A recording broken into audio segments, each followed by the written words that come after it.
it's the OD, the only dunk you know from that show, June the 2nd. So if you tuned in before, this is part 2. This is what you're watching right now. If you tune into that video, it was just me making those patches.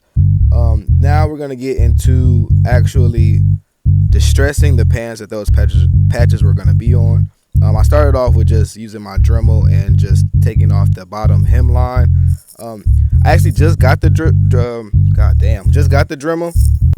and it's actually a super easy process to do distressing with the Dremel. I picked the Dremel because I would start off with using scissors and keys and just random sharp objects. That's clearly I'm new using it, but I switched up the tips here. Pause. Whoa, pause. Just to try to get more of a specific and just try to get a feel for like how the grind and actually like against the fabric in different directions, how it will work. I tried to sketch out little flames, a flame design just to kind of guide me, just to give me an idea. It didn't work out very well. Like this was probably the worst part of the job that I was doing. It wasn't really like scratching up the surface as well as I wanted it to. If I pushed too hard, it would break all the way through. Too soft, wouldn't do anything at all. So this all was a learning process, like trying to figure out like exactly how much pressure to use, what tips to use. Pause again. Whoa, poggers. And like as I was going on, you can see me trying to hold it like a pencil, just holding it different ways and just trying to like really decide what would work best for me. But overall, the pants did turn out super well. I still haven't finished them. They haven't been dyed yet. They're still being sewn together. Some of the patches started to fall apart when I was stitching them on, so I just had to restitch it. Here I'm distressing, just trying to get some more minor details, get rid of some of those black lines, black threads that were there.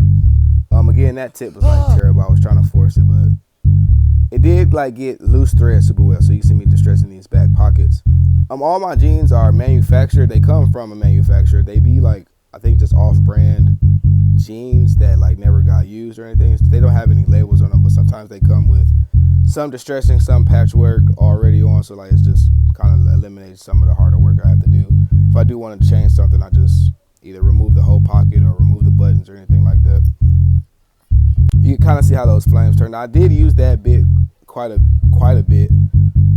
It was giving me those lines that I could really see as I was trying to do those flames. But that first grinder was probably the best one because it was super sharp on the edge. It was more of a cylinder shape. That shape right there is more of a cone.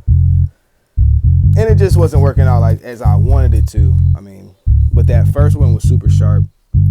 It did break off. I didn't break it, I just didn't tighten it down. But all in all, it was a super fun and easy process. I'm gonna use the Dremel from now on. I'm dropping 10 pair of pants, and they're all custom. But this is how these turned out. They still haven't been dyed yet, and there's still some patches to be added. But it was super fun. If you like these, let me know. And if you like, comment, subscribe, all that stupid shit that I hate asking for, do that. Share the video. Fuck with me. Peace.